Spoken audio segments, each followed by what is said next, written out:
Welcome to this second session of Unit 314 and 315, Self-Awareness and Management of Self. We're going to take a look at personal development planning, learning styles and what we can use in those sort of areas. But first, let's have a quick recap of what we covered in the last session. So last session we looked at self-awareness, self-reflection and some tools we could utilize. But it's really about getting into that mindset of self-awareness. We looked at things such as psychometric tests, and hopefully you've done that in your activity. We looked at, and you did, a wheel of leadership and a wheel of life, and completed a personal SWOT analysis. We looked at emotional intelligence, emotions in general and the triggers, and we did an activity where you identified your triggers. We looked at unconscious bias and inclusivity, what it meant and the impacts, and now after the activity you've done an IAT test. We looked at the impact of the behaviours on us and our impact on others, and we looked at a video at the end with some micro behaviours and situations and examples, followed by where unconscious bias is relevant or more prevalent and what we can do to guard against it. Finally, at the end of the last session's activity, I asked you to start thinking about feedback, because we're going to look at that in a minute, and consider areas where feedback was available and what you could get for it. So we'll just have a look at the aims for this session. So the aims for this session are to understand feedback mechanisms. We've started to look at feedback, understand learning styles, and understand personal development planning. And it looks like a lot, but they all sort of fit together quite nicely. So by the end of this session, you should be able to describe different feedback mechanisms and explain the importance of gathering feedback from different sources. Describe different learning styles and explain how they might be addressed when providing training and development in the workplace. Identify your own learning style and that of team members. Explain the purpose and key stages involved in planning your own personal development. Explain the importance of time management and compare some tools and techniques for time management, and describe how to prioritize activities and the benefits of doing this. So we'll start by looking at feedback. So at the activity at the end of the last session, it asked you to sort of list some different areas of feedback where you could get feedback and what they might give you.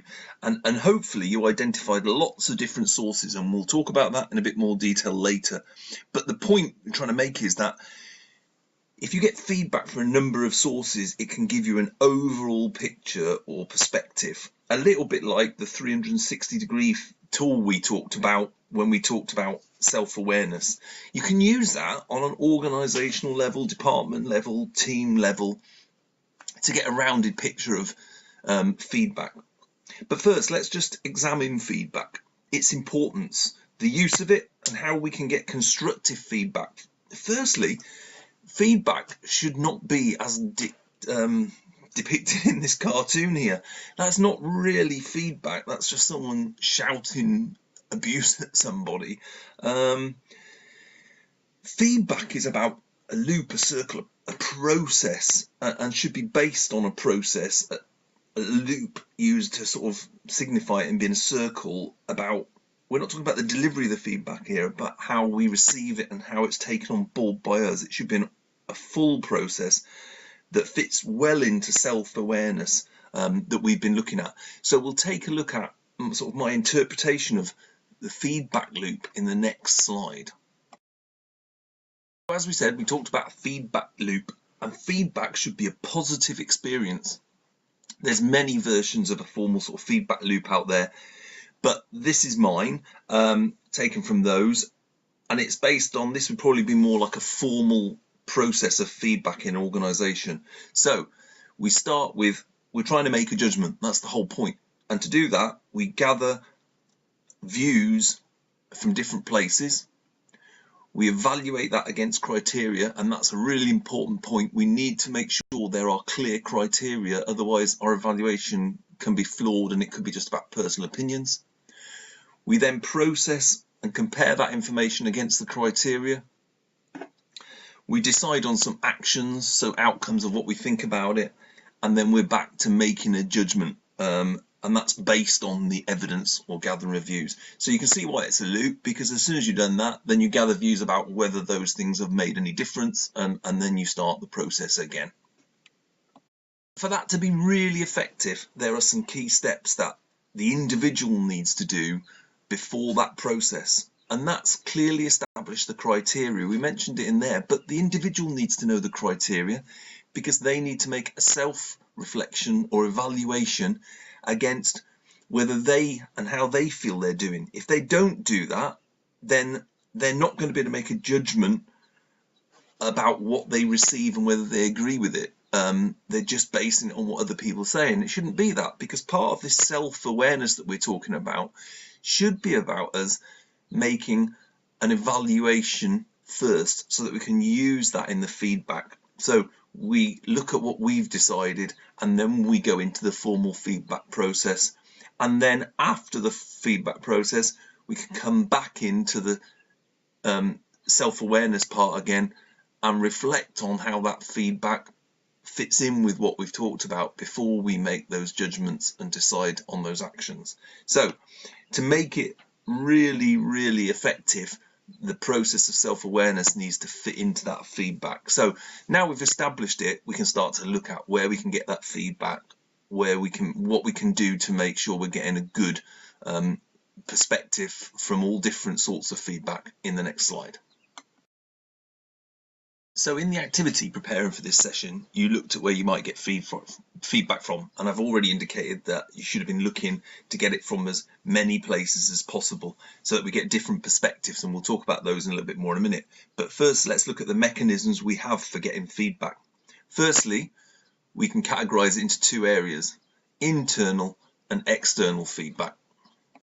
On the internal feedback side, that'll include things such as staff representation, so that's unions, committees, internal things that have been set up to get the views of staff. There'll be management information, things such as KPIs and performance reports. There'll be feedback from colleagues, other staff and peers. There'll be feedback from other departments that we or you provide services for, so you might provide stuff to that department so they can do their job. And then there'll be audits around things such as quality, safety, and other things that might be within your organisation that they audit. I don't know, the completion of paperwork or something. And then there are a block of things which we have down the centre here, which fit into both categories, but from the stakeholder side, so that's staff, that's from partners, that's from suppliers, we're going to get things such as complaints, surveys about how we've been doing, engagement reports, and importantly now, more and more things that are being mentioned via social media, likes, reports, reviews, etc., from things on Facebook, Google, etc. And all these need to be taken into account as internal feedback.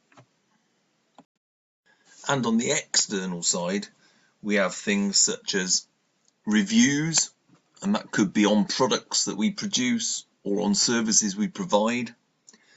We have trade organisations for different sectors and things where people might report on how things are performing, etc.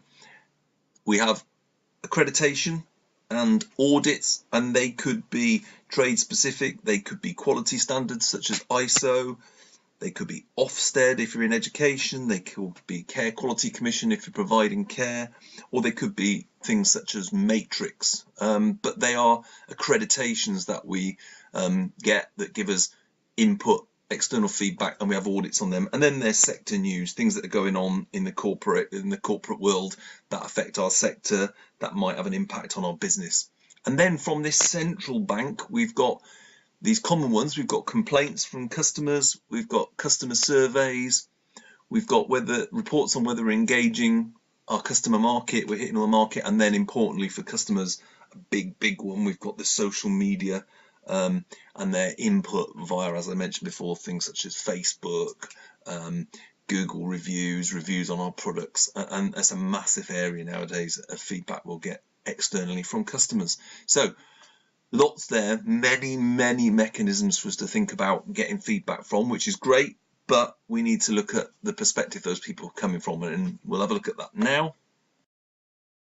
We've identified there we've got lots of opportunities to gain feedback, but we need to consider and be careful with how we use it, because it'll come with different people's opinions or different people's perspectives. So we can think about that. We can group those to a certain extent, and the first group covers those sort of staff representations, unions, the complaints surveys, middle block, from the stakeholder side, you know, staff, contractors, as they all have an agenda and they may all be swayed by their own personal preferences. There's not really any criteria there that they'll be going to. And also a lot of the time they're going to be from secondary sources. And what I mean by that is they're going to be reported as what people have said, what people have, you know, the union might have had a vote and then they'll put something forward, but it's going to be a generalization of what people have said.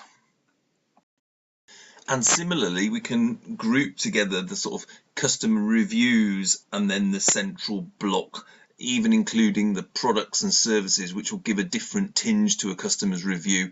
They may say the product's fantastic, but they could say that the service that was offered was poor, or they may say the product was a good price, but the service that was offered was poor.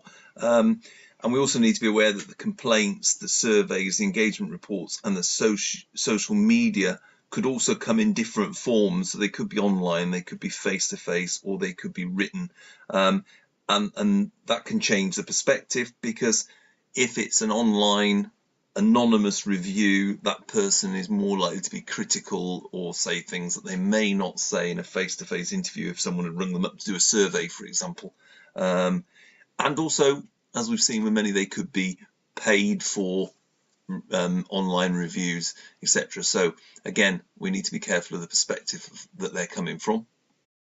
We can probably also group together the internal KPI performance and audits with the external accreditation audit side, because internal KPIs managements are factually based on numerical outcomes, and they're really just going to be looking at the factual points of that, not on how, where and why. And then the audits and accreditation, and particularly external ones, are going to have their own criteria and their own judgments that they're making. They're looking at one specific area of their standards, and we need to make sure we fully understand those so that we can evaluate what that feedback is giving us.